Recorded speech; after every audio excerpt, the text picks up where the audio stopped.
하나님의 말씀을 봅니다. 시편 23편입니다.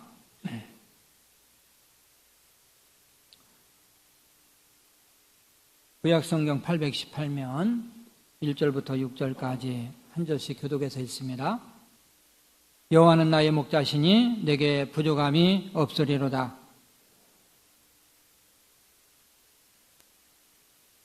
내 영혼을 소생시키시고 자기 이름을 위하여 의의 길로 인도하시는도다.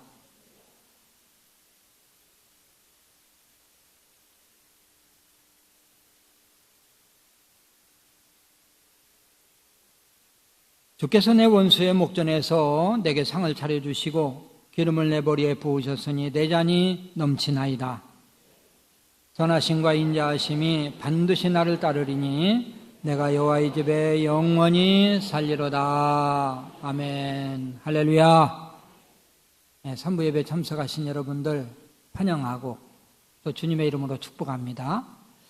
지금 아주 무덥고 또 휴가철이죠. 좀 빈자리가 좀 많이 보이는 것 같고요. 많은 분들이 또 이렇게 휴가를 떠나서 또 현지에서 예배를 드리실 겁니다. 이 무더위 가운데서도 하나님 우리를 지켜주셨고 또 무더위 가운데서도 사모하는 마음으로 이렇게 참석한 여러분들 우리 하나님이 아시고 여러분들에게 큰 복을 주실 것을 분명히 믿습니다.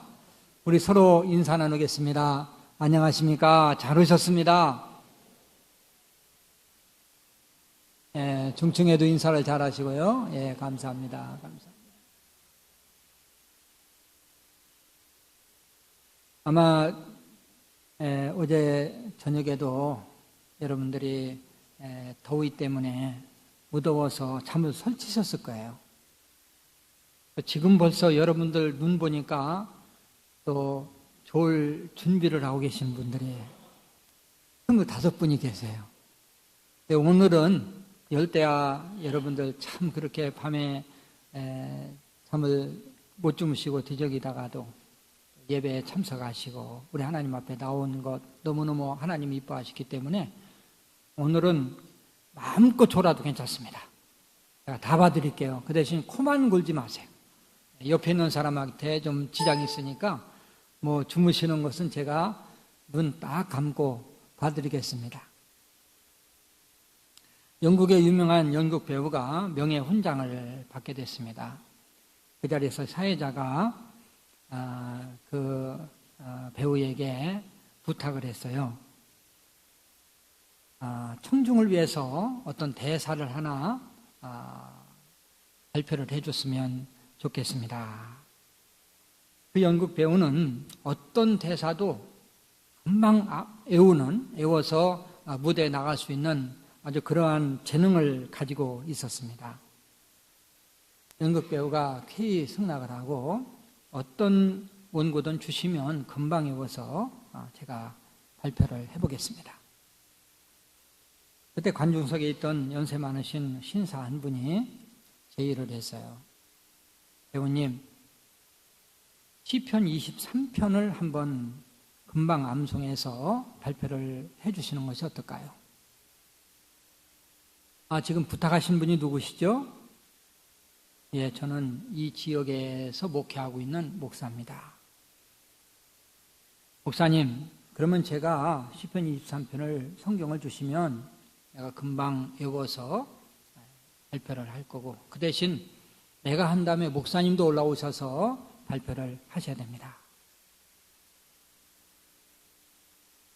목사님이 사람들을 시켜서 이제 성경책을 건네줬어요. 근데 그 배우가 시편 23편을 이렇게 빨리 암송을 해가지고 청중들 앞에 발표를 합니다. 여호와는 나의 목자시니 내게 부족함이 없으리로다. 그가 나를 푸른 풀밭에 두이시며 쉴만한 물가로 인도하시는도다. 쭉 이제 암송을 끝까지 하니까 막 우레 같은 박수가 터졌어요. 그렇게 빠른 시간에 저렇게 금방 암송을 하는구나. 대신에 목사님이 또 올라가셨습니다. 목사님이 시편 23편을 또 낭송하기 시작합니다. 여호와는 나의 목자시니 내게 부족함이 없으리로다. 그가 나를 푸른 풀밭에 누이시며 쉴만한 물가로 인도하시는도다.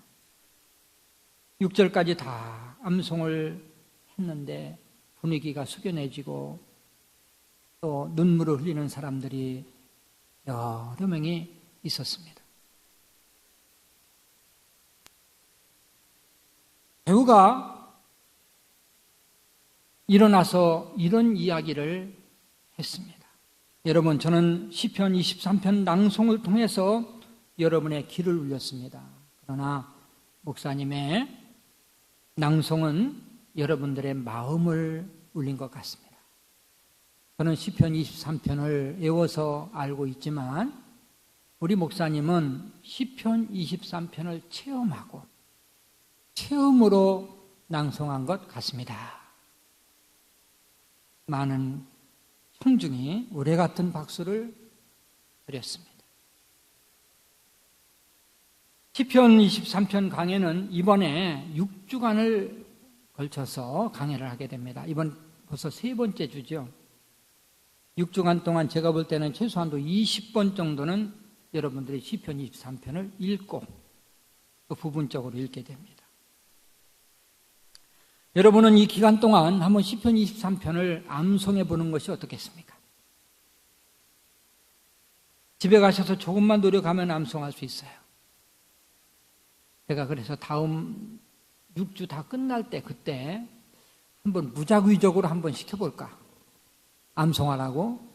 자, 아무개 장로님 암송해 보시죠. 아무개 권사님, 저 중층에 있는 아무개 집사님, 누가 암송할지 모르니까 긴장이 돼가지고 암송하지 않을까 생각하는데 그건 제가 포기했습니다. 마음이 좋아서 또 그거 가다가 틀리면 얼마나 또 무안하겠어요. 그러나 여러분들이 시편 23편을 이번 기간을 통해서 암송하신다면요, 여러분들이 어렵고 힘들 때 한번 암송을 쫙 묵상하면서 해보세요. 정말 힘이 되고 위로가 됩니다. 그리고 위기가 처해 있을 때요, 여러분도 시편 23편 암송해 보세요. 두려움이 없어집니다. 마음이 평안해집니다. 할렐루야. 지난 2주간 23편 말씀을 나누면서 여호와 하나님을 목자로 삼고 사니까 어떤 행복이, 어떤 복이 나에게 주어지는가? 첫째는 부족함이 없는 삶을 살 수 있다. 1절 말씀이죠? 1절 같이 한번 읽습니다. 여호와는 나의 목자시니 내게 부족함이 없으리로다. 아멘. 부족함이 없는 삶. 또 여호와를 목자로 삼고 사니까 형통한 삶을 살 수 있다. 2절 말씀이죠. 지난주 나눈 말씀 2절 같이 한번 읽습니다. 그가 나를 푸른 풀밭에 누이시며 쉴만한 물가로 인도하시는도다. 여호와 하나님 앞에 모든 것을 맡기니까 그분이 푸른 풀밭에 우리를 누워주시고 또 쉴만한 물가로 우리를 인도해 주신다. 자, 오늘은 세 번째로 여호와 하나님을 목자로 삼고 살면 영혼이 소생되고 의의 길로 인도함을 받는 그러한 복을 우리에게 약속해 주셨어요. 3절 말씀입니다. 같이 한번 읽지요. 내 영혼을 소생시키시고 자기 이름을 위하여 의의 길로 인도하시는도다. 아멘. 하에서는 3절에서 여호와 하나님을 찬양하면서 두 가지 은혜를 찬양해요.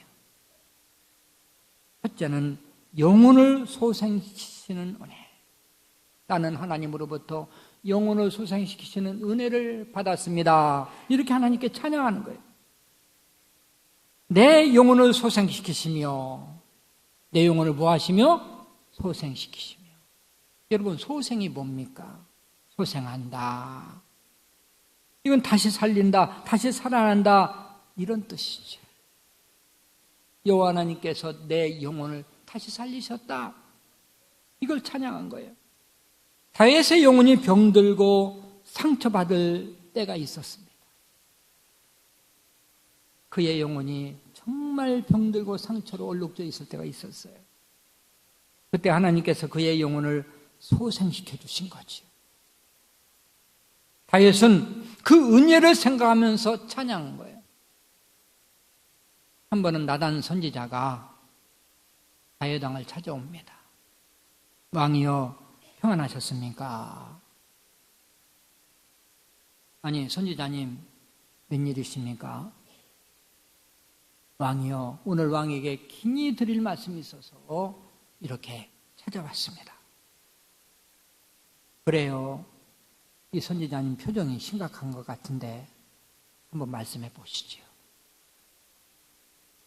왕이여 어느 마을에 큰 부자가 살고 있었습니다. 근데 그 부자는 양을 기르는데 양의 숫자가 몇 마리인지도 모를 정도로 너무너무 많은 양을 기르고 있었습니다. 근데 그 동네에 한 가난한 농부가 있었는데 그 농부는 양이 한 마리밖에는 없습니다. 그래서 자식같이 애지중지 기르고 있었습니다. 근데 그 부잣집에 큰 잔치가 있었는데 이 부잣집에 그 부자가 자기 그 많은 양을 놔두고 그 가난한 사람 양 하나밖에 없는 그 양을 뺏어다가 잔치를 했습니다. 또 거기다가 그 부자는 그 양을 뺏어온 것이 발각될까 봐 그 가난한 농부를 죽였습니다. 왕이여 이런 경우 부자를 어떻게 하는 것이 좋을까요?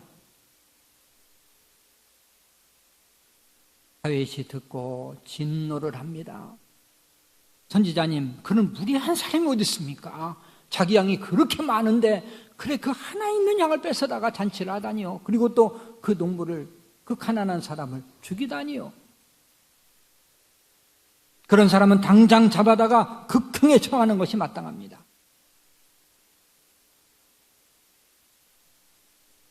선지자가 말합니다. 왕이요 저를 똑바로 보시죠. 왕이 바로 그 부자입니다.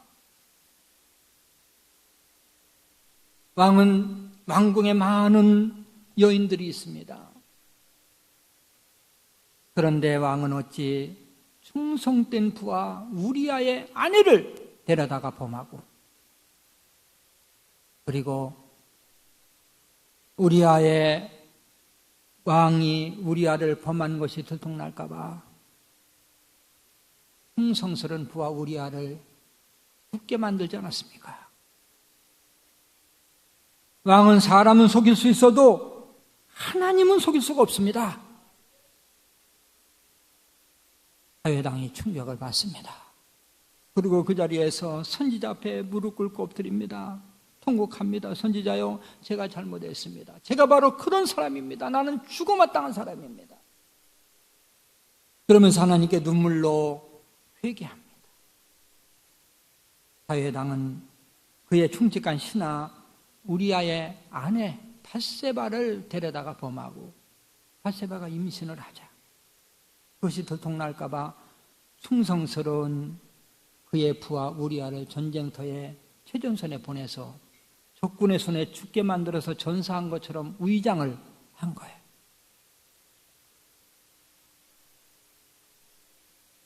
그것도 우리아가 전쟁터에 나가서 다윗 왕을 위해서 죽도록 싸우고 있는 그 시간에 그 아내를 범한 거지. 자, 이 엄청난 죄를 지은 다음에 다윗의 영혼은 상처받고 병이 들었어요. 그의 신앙 양심이 매일매일 다윗을 책망합니다. 다윗아, 내가 어떻게 그런 일을 저지를 수 있어? 하나님께서 너를 얼마나 사랑하셨는데 목동이었던 너를 왕으로 삼아주셨잖아.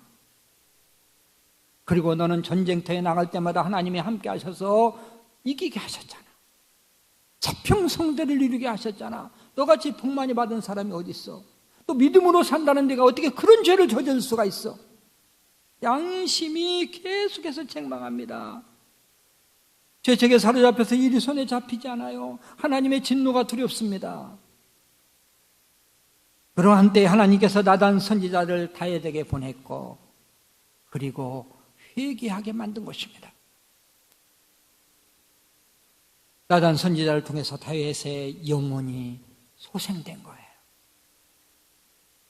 다윗은 그의 눈물이 침상을 적시고 눈물이 모아져서 침상이 뜰 정도로 하나님께 회개하고 또 회개하고 마침내 용서를 받고 그의 영혼이 소생함을 받게 돼요. 그래서 다윗이 내 영혼을 소생시킨 하나님 앞에 찬양한 거예요. 어떤 목사님께서 이런 말씀을 하셨어요. 우리의 영혼은 바람이 가득 들어있는 풍선과 같다 그랬어요. 풍선은 바람이 가득 들어있을 때 팽팽하고 튀어오르기도 잘해요. 근데 흠집이 생겨서 조그만 구멍이라도 생기면 바람이 빠져나가기 시작하면 쭈글쭈글해지고 볼품이 없고 쓸모가 없어져요. 우리 인생 모두가 그렇습니다.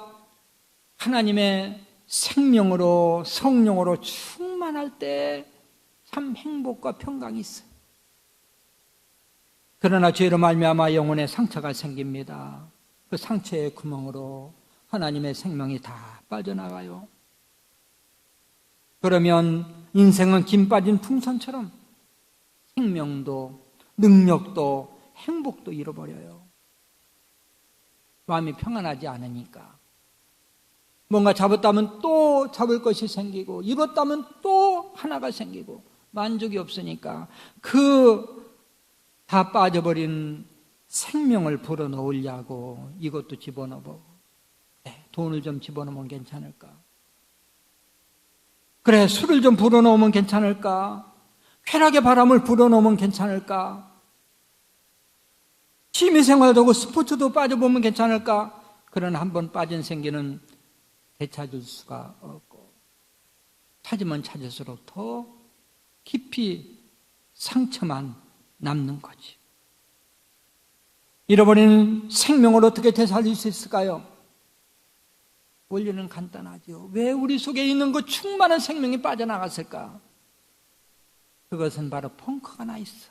내 죄로 말미암아 그 죄의 펑크가 나서 다 생명이 빠져나간 거야. 펑크를 떼우지 않으면 바람을 넣어도 다시 빠져나가지.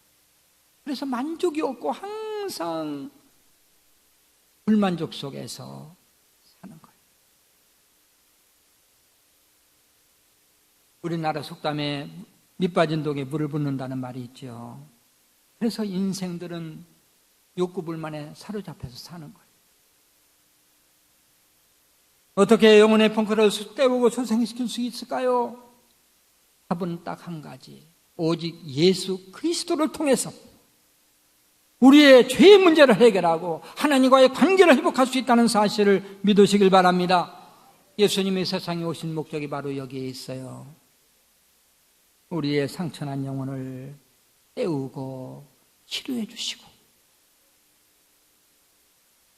우리의 잃었던 평안과 행복을 찾아주시고 영생을 찾아주시기 위해서 이 땅에 오신 분이 바로 예수 그리스도. 할렐루야. 우리 교회는 다른 교회에 비해서 화분이 참 많아요. 우리 교회 공간이 이렇게 넓은데도 곳곳에 가면 화분이 다 있지. 우리 성도들이 세상에 나가 살면서 참 각박하게 살아요. 사람들은 나무를 보고 꽃을 보면 마음이 좀 편안해지는 것처럼 느껴져요. 그래서 제가 우리 성도들이 교회 와서 조금이라도 좀 평안하고 나무를 보고라도 좀 위로를 받으라고 제가 좀 많이 이렇게 하는데 뭐 제가 사다 놓는 건 없습니다. 우리 행사할 때 들어온 것을 잘 관리하는 거죠. 또 다른 목사님들이 오시면 우리 남은교회는 어떻게 화분을 이렇게 잘 관리하느냐고 우리도 목양실 가면은 화분이 아주 어떻게 이렇게 싱싱하게 관리하시냐고. 예, 우리 교회는 장로님하고 집사님 한 분이 다 관리하신다고 우리 심상길 장로님하고 박광월 집사님하고 두 분이 이렇게 관리를 하세요. 수고 많이 하시죠. 얼마 전에 1층에서 제 목양실로 올라가기 위해서 계단을 이렇게 딱 올라가는데 흙 옆에 화분이 2개가 있어요. 근데 둘 중에 하나가 입이 물이 없어서 조금 시들려고 하는 그런 폼을 잡고 있어. 저는 이제 세밀히 보기 때문에, 그래서 제가 얼른 가서 바가지에다 물을 떠다가 줬습니다. 그리고 몇 시간 후에 가보니까 또 쌩쌩해졌어요. 아마 이제 창문 옆에 있고 그러니까 똑같이 물은 다 주지만 그 녀석이 빨리 먹은 것 같아요. 제가 왜 이 말씀을 드리는 줄 아십니까? 수분이 없어서 말라가는 그 나무는요, 그 나무에다가 흙을 덮어도 안 되고, 거름을 줘도 안 되고, 또 태양을 막아줘도 안 되고, 오직 방법은 물 주는 것밖에 없어. 물만 주면 너무나도 간단하게 살아나. 저는 화분에 물을 주면서 이런 생각을 했어요. 그래, 우리의 영혼이 소생되는 것도 마찬가지야. 우리 영혼이 병들고 아파 있을 때, 상처가 있을 때, 그때 갖다 줘도 그 치료가 안 되고, 이 세상의 모든 것을 갖다 줘도 치료가 안 돼. 오직 치료하는 방법은 한 가지야. 예수 그리스도를 통해서 죄를 용서받고, 예수 그리스도의 생명으로, 성령으로 가득 채워질 때 그때 회복할 수 있는 거야. 여러분, 하나님과의 관계가 회복될 때 우리의 영혼의 모든 문제가 해결된다는 사실을 믿으시길 바랍니다. 어떻게 회복할까요? 말씀을 통해서 소생할 수 있습니다. 예배가 회복됨으로 소생할 수 있습니다. 기도가 회복됨으로 소생할 수가 있고요. 우리 하나님 앞에 나가서 회개하고 하나님과 잃었던 관계를 회복할 때 여러분의 영혼이 소생된다는 사실을 믿으시길 바랍니다. 다윗은 이 모든 일이 목자 되신 하나님께서 하신 일이라는 사실을 깨달았어요. 그래서 하나님을 찬양한 것입니다. 여호와께서 나의 영혼을 소생시키시고, 영혼을 소생시킨 은혜를 찬양하고, 두 번째는 의의 길로 인도함 받는 은혜를 찬양했어요. 3절을 같이 한번 읽으실까요? 내 영혼을 소생시키시고 자기 이름을 위하여 의의 길로 인도하시는도다. 어떤 길로? 의의 길로. 다윗이 찬양하지요. 하나님, 내가 여호와를 목자 삼고 사니까 내 상처난 영혼을 치료해 주심을 감사합니다. 소생시켜 주심을 감사합니다. 그리고 의의 길로 인도하심을 감사합니다. 하나님은 우리를 의의 길로 인도해 주시기를 기뻐하시는데, 의의 길로 인도하는 방법은 두 가지가 있어요. 하나는 하나님의 말씀대로 순종하도록 가르쳐요. 말씀의 길이 의의 길이기 때문에 하나님은 출애굽한 이스라엘 백성들에게 시내산에서 율법을 주세요. 율법은 그들이 행복하게 살 수 있는 그러한 이정표와 같아서 그 말씀대로 살면 복이 있고 행복이 있는 거지. 하나님은 이렇게 말씀하십니다. 신명기 5장 32절 33절인데요 32절은 조건절이고 33절은 또 조건절이면서 복을 약속해 주셨습니다. 32절 제가 읽죠. 그런즉 너희 하나님 여호와께서 너희에게 명령하신 대로 너희는 삼가 행하여 좌로나 우로나 치우치지 말고,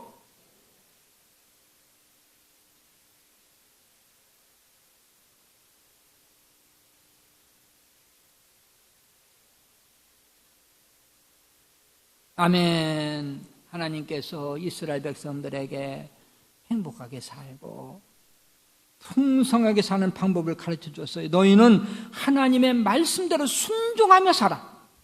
좌로나로 치우치지 마. 그러면 내가 너를 행복하게 살고 복을 줄게. 이게 하나님의 간단한 약속이에요. 그러나 이스라엘은 패역하지요. 계속 패역합니다. 좌로나로 치우칩니다. 선지자들을 보내서 그렇게 돌아오라고 했지만 돌아오지 않고 결국 그들은 수없는 고난을 당해야만 했어요. 지금으로부터 3년 전인가요? 여름 장마철에 DMZ 북쪽에서 이북에서 지뢰가 떠내려왔어요.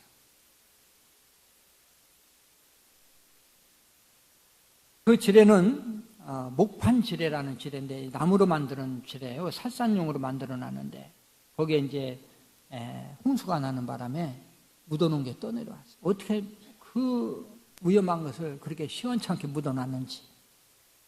그래가지고 군인들이 그 순찰 나갔다가 밟아서 막 죽기도 하고 다치기도 하고, 또 홍천강 쪽에서는 민간인이 또 발견해서 또 신고를 하고 그래가지고 막 다 그 지대 제거 작업을 했는데 100개 이상이 나왔고, 아직도 발견되지 않은 목판 지뢰가 있지 않느냐 이렇게 추측을 하고, 어떤 분들은 이북에서 일부러 떠나보낸 거 아니냐 뭐 이렇게도 말씀하시는 분들도 있고, 지금도 또 홍수가 나면 떠내려올 수 있는 가능성은 있겠지요.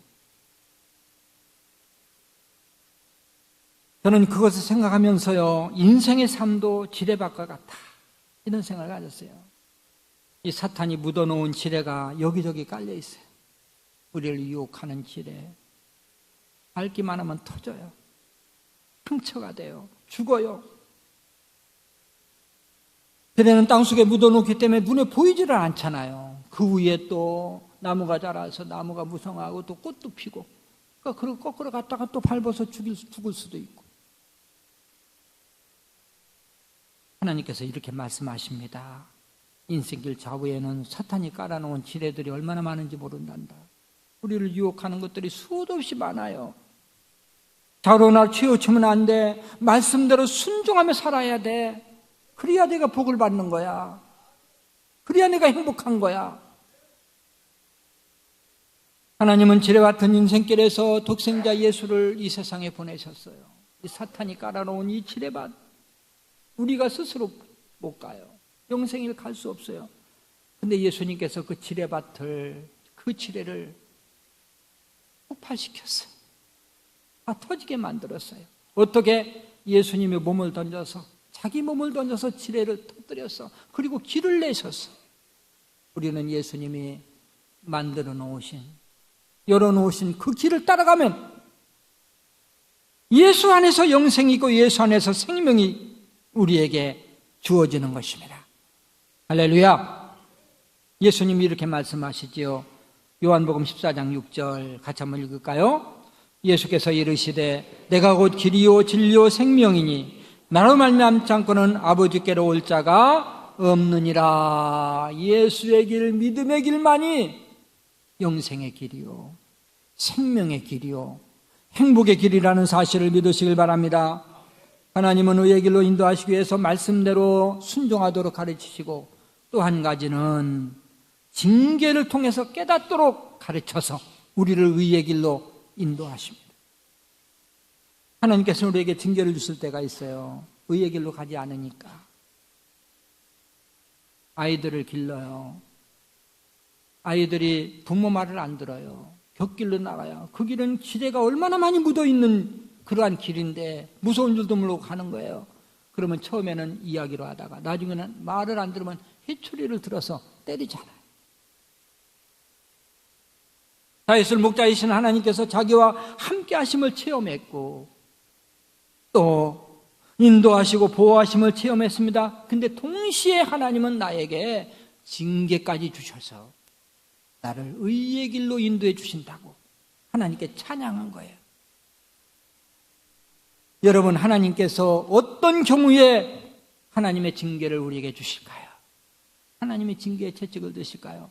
하나님 우리의 징계를 주시기보다는 평안을, 행복을 원하시는데 어쩔 수 없이 징계를 주시는 경우에는 네 가지 경우가 있어요. 하나는 좌로나 우로나 치우칠 때입니다.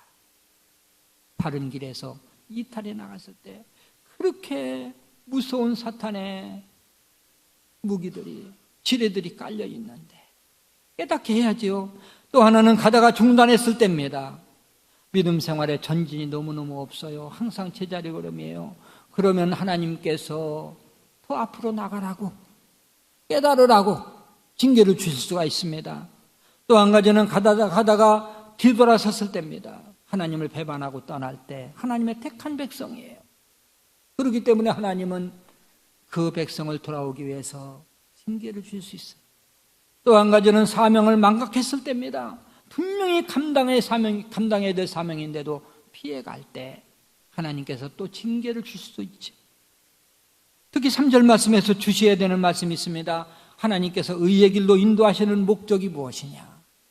말씀으로 가르치고 안 되면 채찍을 들어서라도 의의 길로 인도하시는 목적.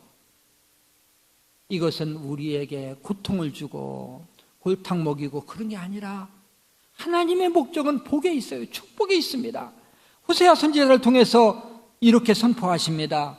호세아서 14장 4절부터 7절까지인데 4절 말씀은 조건절이고 5절부터 7절까지는 하나님의 약속에 너희가 이렇게만 하면 내가 이런 복을 주마. 4절 제가 읽습니다.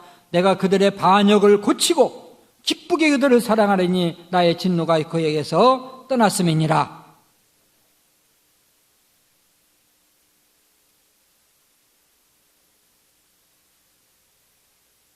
그의 가지는 퍼지며 그의 아름다움은 감람나무 같고 그의 양기는 레바논 백향목 같으리니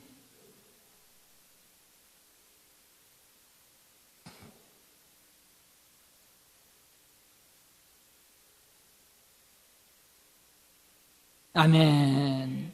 내가 그들의 반역을 고치고 기쁘게 사랑하리니 뭐를 고치고? 반역을 고친 다음에 내가 사랑해 줄게. 내가 너희들의 반역을 고친다면 이런 복도 주고 저런 복도 주고 계속해서 복을 약속하고 있어요. 많은 분들이 스스로 속아요. 하나님께서 이것만 이루어 주시면요 내가 믿음 생활 열심히 할게요. 하나님 이것만 먼저 이루어 주시면요 내가 열심히 봉사할게요. 하나님 이것만 이루어 주시면 내가 그때부터 11조 할게요. 하나님께서 말씀하십니다. 먼저 돌아와야 돼. 먼저 고쳐야 돼. 먼저 열심히 해야 돼. 먼저 드려야 돼. 그러면 내가 사랑해 줄게. 내 소원을 들어줄게. 하나님의 약속을 다 이루어 줄게. 할렐루야. 이게 하나님의 마음이라는 거예요. 하나님은 먼저 우리가 움직이는 것을 기다리십니다. 또 본문 3절 말씀에 주셔야 되는 말씀이 있어요. 하나님께서 우리에게 복을 주시는 이유입니다. 그렇게 의의 길로 가르치고 징계를 통해서라도 돌아오게 해서 우리에게 복 주시기를 기뻐하시는 하나님, 왜 그렇게 우리에게 복 주시기를 기뻐하실까? 그 이유를 3절을 제가 읽을 때 한번 찾아보세요. 내 영혼을 소생시키시고 자기 이름을 위하여 의의 길로 인도하시는도다. 자기의 뭐를 위하여? 이름을 위하여. 자기 이름을 위하여. 하나님의 영광을 위해서, 하나님의 이름을 위해서 우리에게 복 주시기를 기뻐하신다는 거예요. 여러분, 예수 믿는 하나님의 자녀들이 잘되고 잘 살 때 하나님의 영광을 더 거두실까요? 못 살고 어렵고 고통스러울 때 영광을 더 거두실까요? 당연히 잘 살고 잘 될 때가 하나님 영광을 더 거두시죠. 여러분, 가난해가 어려운 것은요 죄가 아닙니다. 절대 죄가 아닙니다.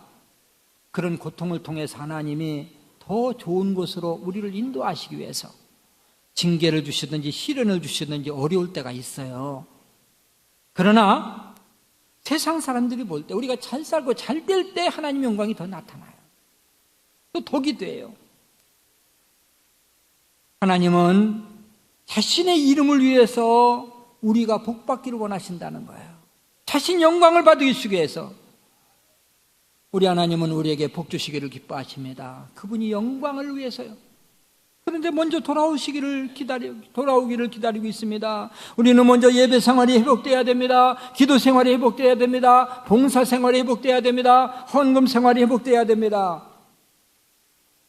모쪼록 여러분은 말씀을 통해서 영혼이 소생되고 다윗과 같이 쓰임받는 역사 있으시기를 주님의 이름으로 축원합니다. 이제 말씀을 마무리합니다. 여러분에게 묻지요. 여러분은 여호와께서 나의 목자 되심을 믿으십니까? 푸른 초장과 실만한 물가로 인도하신다는 사실을 믿으십니까? 영혼을 소생시키고 이의 길로 인도해 주신다는 사실을 믿으십니까? 시편 23편은 많은 분들이 작곡을 했어요. 시편 23편을 김영기 씨라는 분이 곡을 붙여서 찬양했는데 우리 같이 부르시면서 말씀을 마무리하겠습니다.